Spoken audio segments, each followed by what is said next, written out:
legenda Candi Prambanan, situs peninggalan Hindu, dan kisah Roro Jonggrang.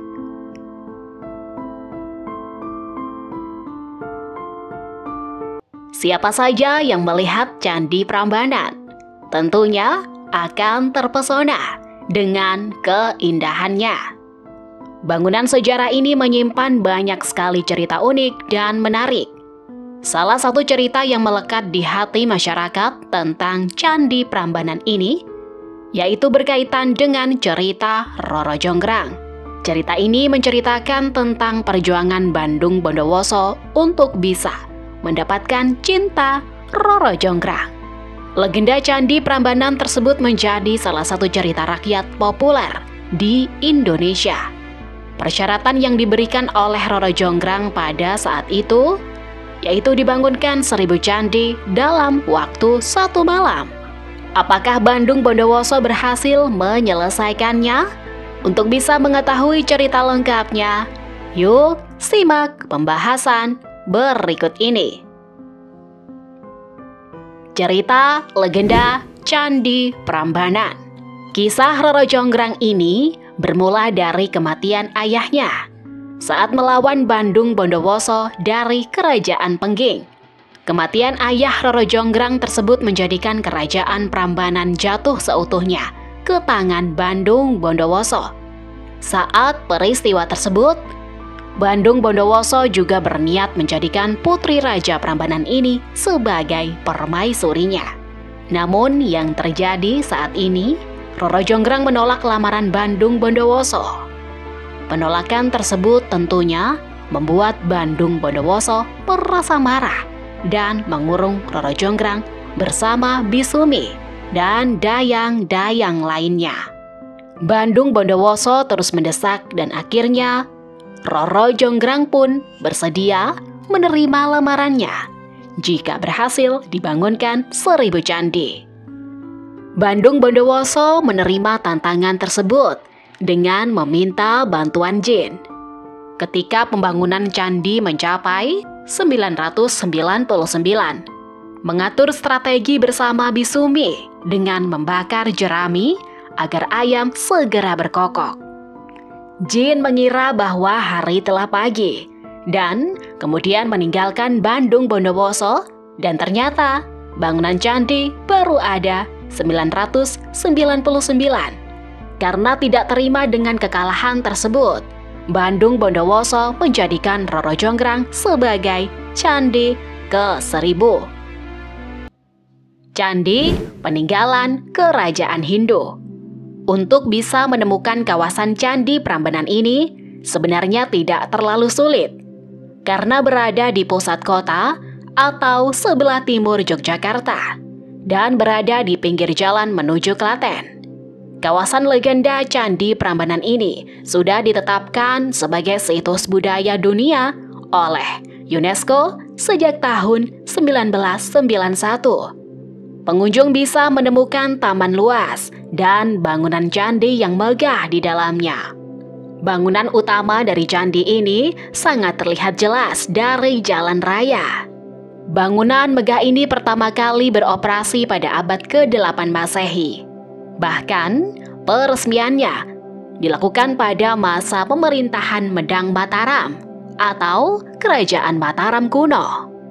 Dikatakan bahwa penanggalan yang tertulis pada prasasti Siwagra menjadi bukti peresmian candi, yaitu pada 856 Masehi atau 778 Saka.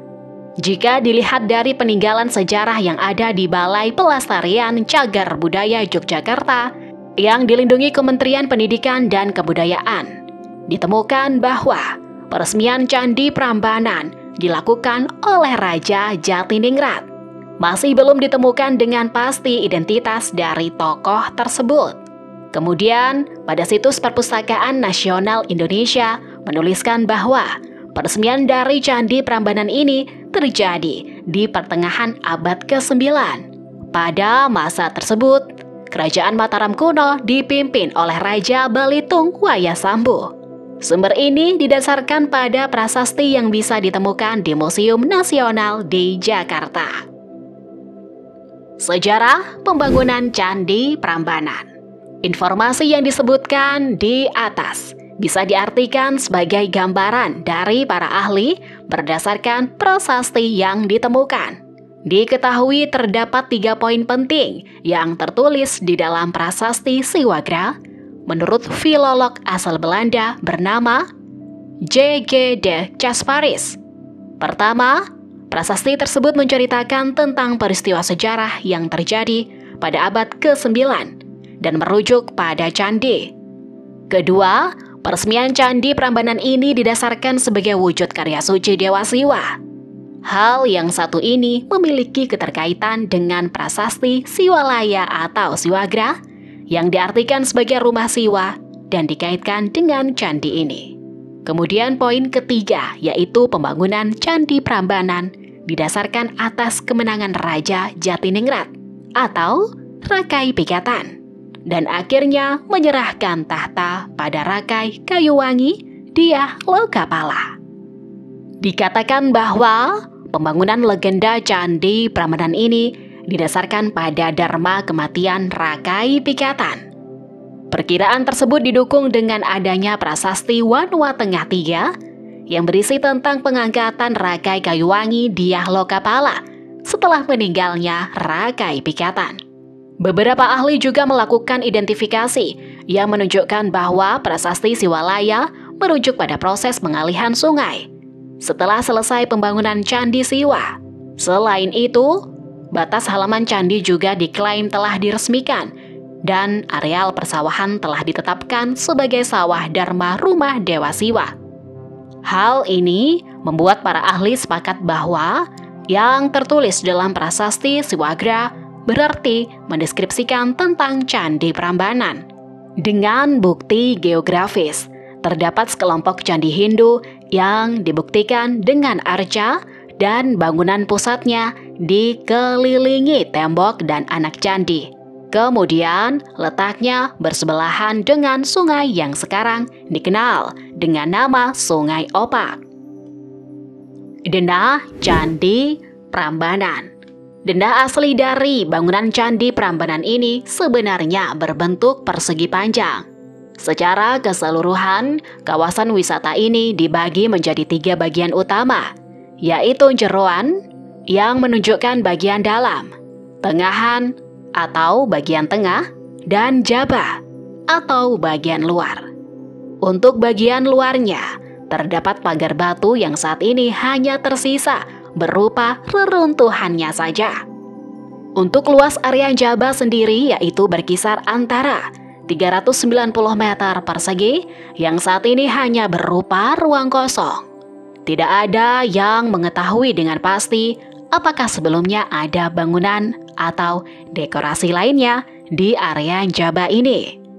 Kemudian untuk bagian tengahnya memiliki luas 222 meter persegi. Pengunjung juga bisa menemukan reruntuhan pagar di area tengahan ini. Setidaknya terdapat 4 teras yang berundak yang ada di area tengahan ini. Untuk teras paling bawahnya terdapat 68 candi berukuran kecil yang melingkar hingga terhubung ke pintu.